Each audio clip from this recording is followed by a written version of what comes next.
Hello दोस्तों, फिर से आपका स्वागत है मेरे चैनल पे सम्यक प्रयास पे। आज हम जिस टॉपिक पे बात करने जा रहे हैं वो कोई और नहीं शासक बल्कि अकबर के बारे में बात करने जा रहे हैं। मुगलिया काल का सबसे देखा जाए तो इनको कामों के लेकर बहुत तारीफ की जाती है कि मध्यकालीन में जो मुगल काल में जो शासक हुए थे अकबर ने बहुत बड़े बड़े कार्य किए थे। जैसे आपने पीछे देखे थे कि शेरशाह सूरी भी, इनका जो कार्यकाल था बहुत कम था, लेकिन इसने जो काम किए थे बहुत बड़े बड़े काम किए थे। तो दोस्तों अकबर अकबर जो हुमायूं का पुत्र था, ठीक है दोस्तों, हुमायूं इनको फरहंद कहकर पुकारते थे अकबर को। अकबर का जो जन्म हुआ था 15 अक्टूबर 1542 ईस्वी को अमरकोट के राजा बिरसाल के महल में हुआ था। तो प्रश्न ये भी पूछेगा कि अकबर का जो जन्म हुआ था किनके महल में हुआ था, और जिस महल में उनका जन्म हुआ था उस राजा का नाम क्या था, उनका जन्म कब हुआ था, इसके बारे में प्रश्न भी पूछ सकते हैं। तो हम इनको जन्म के बारे में जाने कि इनका जो जन्म हुआ था 15 अक्टूबर 1542 ईस्वी को। इनको 14 साल की उम्र में, देखिए कितनी कम उम्र था, तभी इनको बादशाह घोषित किया गया था। तो इनको जो बादशाह घोषित करने का जो तारीख था वो 14 फरवरी 1556 ईस्वी को इनको बादशाह घोषित किया गया था। ठीक है दोस्तों, ये हो गया बादशाह घोषित किया गया था। इनका जो विवाह हुआ था हरखाबाई से।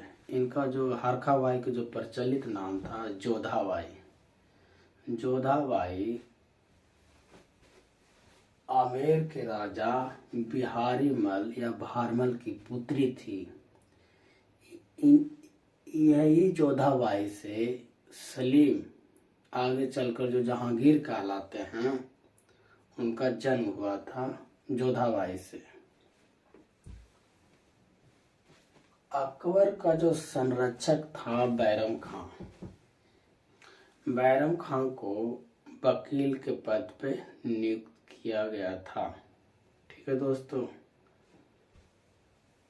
तो ये हम देखें कि बैरम खां जो है इनके संरक्षक था और वकील और पद पे इनको नियुक्त किया गया था।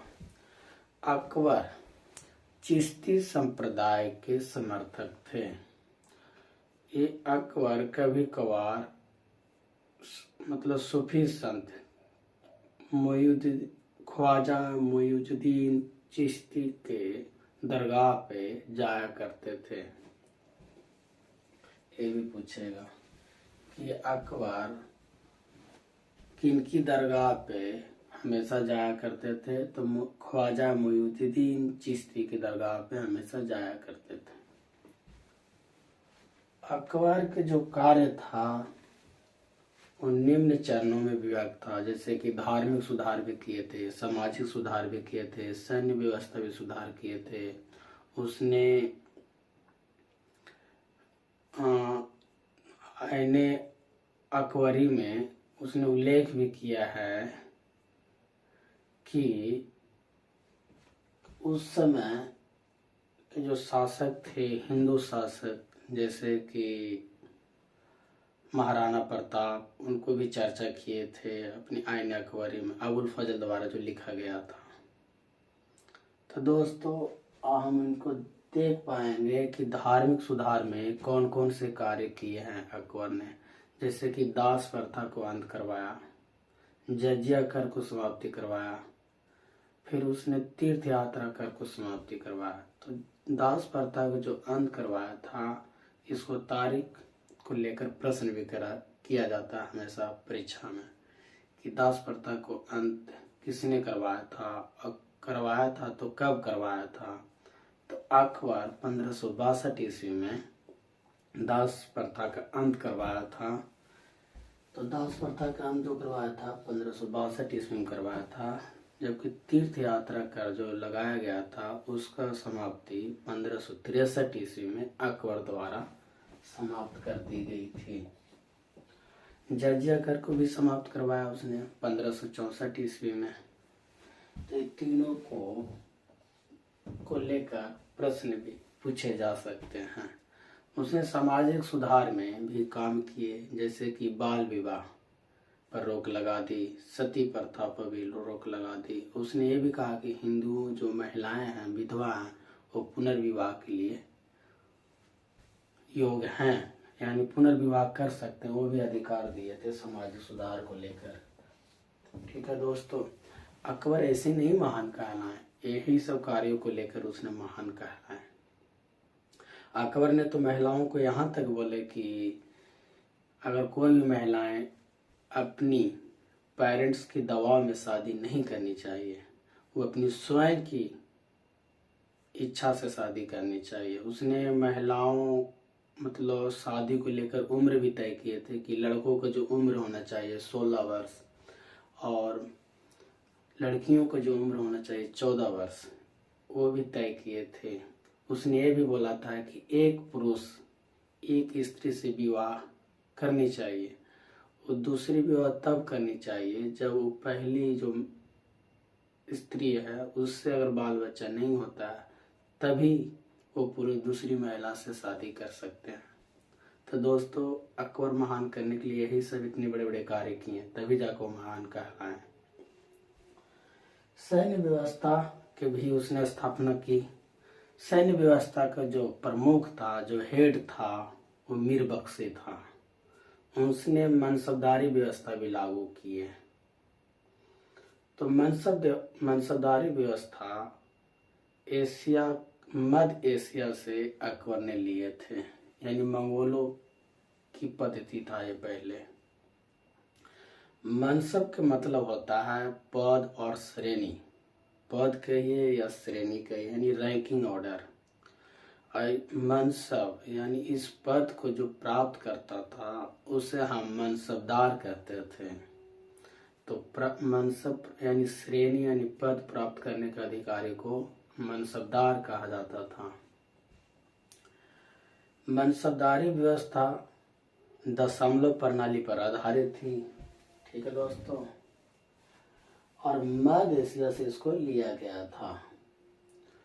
अकबर ने अपने शासनकाल के 11वें वर्ष में मनसबदारी व्यवस्था को लागू की थी। तो दोस्तों, ये भी पूछेगा कि अकबर ने मनसबदारी व्यवस्था को अपने किस शासनकाल में लागू करवाए थे, तो आंसर दे पाएंगे कि 11वें शासनकाल में उसने मनसबदारी व्यवस्था लागू करवाए थे। उसने मनसबदारी व्यवस्था को 3 भागों में भी बांट दिया था। 10 से 500 मनसब प्राप्त करने के अधिकारी को मनसबदार कहा जाता था, पहला।